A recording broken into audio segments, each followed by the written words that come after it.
बिस्मिल्लाहिर्रहमानिर्रहीम। अस्सलाम वालेकुम स्टूडेंट्स, मैं हूं आपका फिजिक्स टीचर करीमुल्लाह। स्टूडेंट्स, आज मैं लेक्चर नंबर 7 के साथ हाजिर हूं और आज हम लोगों ने ये एग्जाम्पल 2.3 ये सीखना है। इस एग्जाम्पल में क्या कहा जा रहा है? एग्जाम्पल में कहा जा रहा है find the angle between two forces. दो फोर्सेस हैं और इन दोनों फोर्सेस के दरमियान एंगल मालूम कीजिए। ऑफ इक्वल मैग्नीट्यूड, दोनों फोर्सेस आपस में बराबर है। Such that the magnitude of their resultant is also equal to either of them. जबकि जब इन दोनों को जमा किया जाता है और उससे जो रिजल्टेंट आता है वो रिजल्टेंट भी इन दोनों के ही बराबर है। यानी इन दोनों में से पहले वेक्टर के बराबर भी है और इन दोनों में से दूसरे वेक्टर के बराबर भी है। यानी दोबारा से इसको समझते हैं क्या कहा जा रहा है। दो वेक्टर्स हैं, वन वेक्टर यानी पहला फोर्स है F1 और दूसरा फोर्स है F2। तो कहा जा रहा है कि ये दोनों फोर्सेस आपस में बराबर है, यानी इनका मैग्नीट्यूड आपस में बराबर है। इन दोनों को जब हम जमा करते हैं तो जमा करने के बाद जाहिर है कि जो रिजल्टेंट आएगा, रिजल्टेंट उस रिजल्टेंट को हम कह देते हैं F। तो ये जो रिजल्टेंट आ रहा है ये भी इन दोनों के बराबर है। रिजल्टेंट F जो है वो F1 के बराबर भी है और ये रिजल्टेंट फोर्स जो है ये F2 के बराबर भी है। तो मालूम कीजिए आपने इन दोनों वेक्टर्स को किस एंगल से जमा किया था कि रिजल्टेंट भी इन दोनों के ही बराबर आ गया। तो मालूम कीजिए angle between F1 force and F2 ये हमने मालूम करना है। तो ये हमारा हो गया टारगेट कि एंगल थीटा ये मालूम कर लिया जाए। इसका जरा डायग्राम बनाते हैं और डायग्राम से इसको समझने की कोशिश करते हैं। अगर दो वेक्टर्स हो और इन दो वेक्टर्स को हमने जमा करना है, जैसे फॉर एग्जांपल एक ये वेक्टर हो गया F1, ये हो गया F1 वेक्टर, इसके साथ मैंने F2 वेक्टर जमा करना है। F2 वेक्टर अगर मैं बनाऊं और उसको मैं यहां लगा दूं तो उस वक्त F1 और F2 जब जमा हो जाएंगे और फिर जो रिजल्टेंट आएगा वो इन दोनों की समेशन के बराबर होगा। यानी अगर ये 5 न्यूटन है और F2 भी 5 न्यूटन है तो रिजल्टेंट 10 न्यूटन आ जाएगा, जो कि इस स्टेटमेंट के खिलाफ हो जाएगा। तो रिजल्टेंट भी F1 और F2 के बराबर होना चाहिए। अगर मैं F2 वेक्टर को बना के यहाँ बनाऊं, ऐसे बनाऊं, ठीक है, और बना के यहाँ पे लगा दूं F2 इस तरीके से, तो रिजल्टेंट जो है वो ये आ जाएगा, दिस विल बी रिजल्टेंट। तो ऐसी कंडीशन में ये रिजल्टेंट जो है वो बराबर है F1 के भी और F2 के भी, और एंगल हमने मालूम करना है F1 और F2 के दरमियान। अगर ये फोर्स F1 है और ये फोर्स F2 है तो यहाँ पे मैं एंगल मालूम नहीं कर सकता क्योंकि एक का हेड और एक का टेल मिला हुआ है। तो F1 वेक्टर की कर लीजिए शिफ्टिंग, F1 का बनेगा एक प्रोजेक्शन, वो यहाँ पे बन गया। ये वाला एंगल जो है F1 और F2 के दरमियान में है, इसको मालूम करना है कि ये एंगल कितना है। इस डायग्राम को दोबारा से बनाते हैं इन कार्टेशियन कोऑर्डिनेट सिस्टम। इस डायग्राम को मैं यहाँ पे बना रहा हूँ, ये हो जाएगा F1 वेक्टर, उसको मैंने यहाँ पे बना लिया F1, जबकि F2 वेक्टर को मैं इधर ही बना लेता हूँ, this will be F2 vector, इसको मैंने यहाँ पे बना लिया F2। इसी तरह ये वाला एंगल थीटा मालूम करना है। ये जो वेक्टर F है ये, इसको मैं यहाँ भी बना सकता हूँ, वेक्टर F को मैं यहाँ पे भी ड्रा कर सकता हूँ।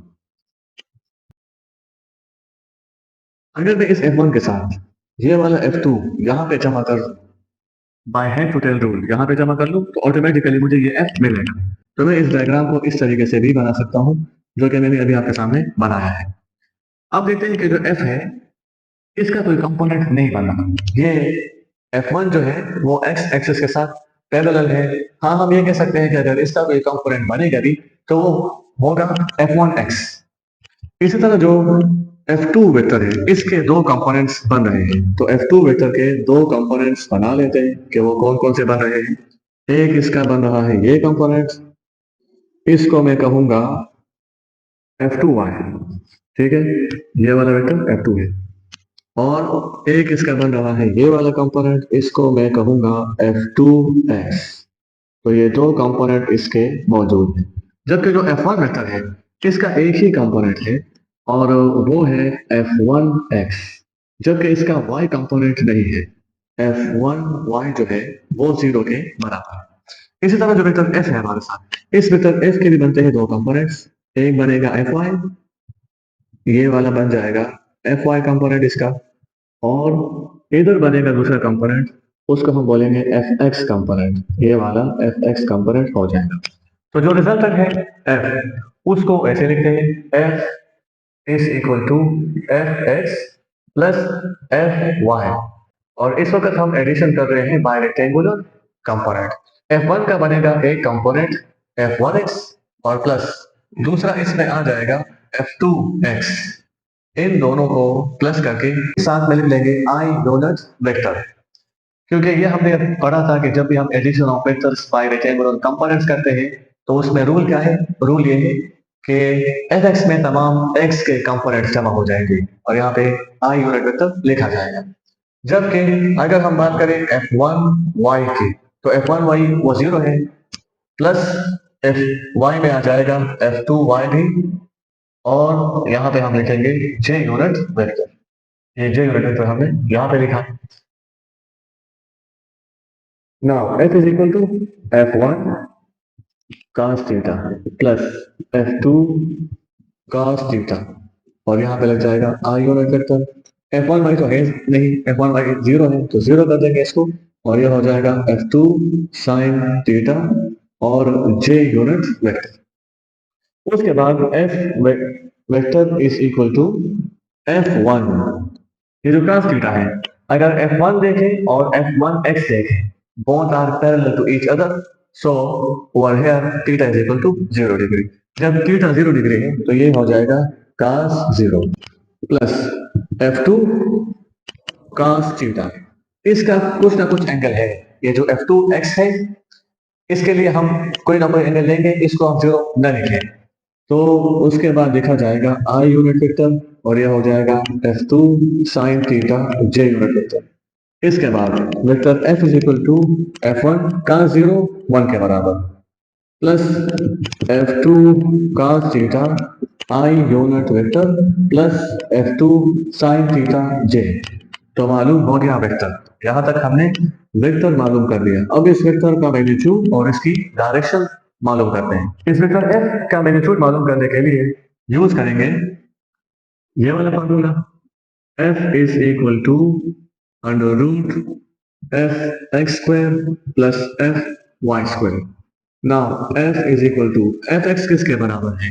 एफ एक्स जो है, एफ एक्स वो बराबर है F1 plus F2 cos theta, यानी F1 plus F2 cos theta. इस पे स्क्वायर है तो इधर भी स्क्वायर आ जाएगा, और Fy जो है Fy वो बराबर है F2 sin थीटा, वो बराबर है F2 sin थीटा, और इस पे स्क्वायर है तो यहाँ भी होल स्क्वायर आ जाएगा। अब इसको आसान बनाने के लिए हम यहाँ पे F1 को देखेंगे कि F1 किसके बराबर है, वो पुट कर लेंगे, और F2 को देखेंगे कि वो किसके बराबर है, वो यहाँ पे हम पुट कर लेंगे। तो put F1 is equal to F and F2 is equal to F। इसको लगा देना है इस इक्वेशन में, तो F is equal to ये क्या हो जाएगा F plus F cos theta whole square. F1 भी F हो गया और F2 भी F हो गया। नाउ प्लस F2 भी F हो जाएगा, F sin theta whole square. इसके बाद देखते हैं इसको, ये एक तरह से वो फार्मूला बन गया a plus B whole square, यानी ये पूरा का पूरा क्या है, a है, और ये पूरा का पूरा क्या है, b है। तो a plus B whole square वाला फार्मूला बन गया, जो कि बराबर होगा a square plus B square plus 2ab, किसके बराबर हो गया, प्लस प्लस हमारे साथ क्या बचा, plus F square sine square theta. ये स्क्वायर दोनों पे ले लीजिए। F is equal to F square plus F square cos square theta plus 2, ये दोनों एफ हो जाएंगे मल्टीप्लाई, तो ये भी हो जाएगा F square cos theta plus F square sine square theta, F square sine square theta, और ये अंडर रूट यहाँ पे आ जाएगा। एफ स्क्वायर को कॉमन ले लीजिए, तो F is equal to F square हो गया कॉमन, यहाँ बच गया 1, यहाँ बच गया कॉस स्क्वायर थीटा। इस कॉस स्क्वायर थीटा को अगर मैं साइन स्क्वायर थीटा के साथ देख लूं तो ये भी पॉसिबल है, प्लस साइन स्क्वायर थीटा, और ये चारों एफ है ना ये कॉमन हो चुके हैं, तो इस वक्त क्या बचा हमारे पास, प्लस 2 और ये cos theta plus sign square theta, ये बच गया ना। इसके बाद f इज इक्वल टू, इस f पर अरेजा सी लीजिए अंडर द रूट, और साइन स्क्वायर थीटा, ये cos square theta plus sign square theta, ये किसके बराबर है, ये 1 के बराबर है, तो ये 1 हो जाएगा। So this will be 1 plus 1 plus 2 cos theta, ये साइन स्क्वायर थीटा तो यहाँ पे आ चुका है, इस cos स्क्वायर थीटा की तरफ, तो इसको यहाँ पे नहीं होना चाहिए, इसको आप ठीक कर लेते हैं, तो 1 प्लस 1 और प्लस 2 cos थीटा, ये हमारे साथ रह गया ना। f इज इक्वल टू, ये दोनों कैंसिल, f 1 प्लस 1 से क्या आएगा 2 प्लस 2 cos थीटा, ये दोनों f कैंसिल हो जाएंगे, क्योंकि अगर ये वाला f इस तरफ शिफ्ट होगा तो दोनों डिवाइड हो जाएंगे, दोनों f कैंसिल, तो यहाँ पे क्या रह गया 1 is equal to 2 plus 2 cos theta. Now squaring both sides, जब हम स्क्वायरिंग बोथ साइड करेंगे तो 1 square is equal to under root 2 plus 2 cos theta whole square, this implies that 1 is equal to, ये स्क्वायर और under root cancel, 2 plus 2 cos theta, तो ये 2 इधर आ जाएगा, तो 1 minus 2 is equal to 2 cos theta, this implies that बीच से आ जाएगा -1, और ये वाला 2 यहाँ मल्टीप्लाई है, यहाँ शिफ्ट होगा तो डिवाइड हो जाएगा, 1/2 cos theta, this implies that cos जब इस तरफ शिफ्ट होगा तो ये हो जाएगा cos inverse -1/2 is equal to theta, cos inverse -1/2 is equal to theta. अब इसको यहाँ पे मजीद इसका जो पार्ट रह गया है वो कर लेते हैं, जैसे cos इनवर्स -1/2 बराबर होता है cos 120 डिग्री, जब भी हम cos 120 डिग्री मालूम करेंगे तो वो बराबर होगा -1/2 के, तो मैंने इसलिए -1/2 की जगह ये लिखा cos 120 डिग्री। अब ये वाला cos इनवर्स और ये वाला cos इसका पावर पॉजिटिव है, ये दोनों कैंसिल हो गए, so theta is equal to 120 degree, ये आंसर आ गया। तो अगर दो वेक्टर्स हैं और इन दो वेक्टर्स को हम जमा कर रहे हैं, F1 और ये दूसरा वेक्टर हो गया F2, दोनों आपस में बराबर हैं, तो इन दोनों का जो रिजल्टेंट आएगा वो इन दोनों के बराबर होगा, और ये तब बराबर होगा जब इन दोनों को हम जमा करेंगे बाय 120 डिग्री, तो ऐसी कंडीशन में इन दोनों वेक्टर्स का रिजल्टेंट जो है वो इनके बराबर आ जाएगा, F1 F2 F, और तीनों आपस में बराबर होंगे, यानी अगर ये वाला फोर्स 5 न्यूटन है तो ये भी 5 न्यूटन और ये भी 5 न्यूटन।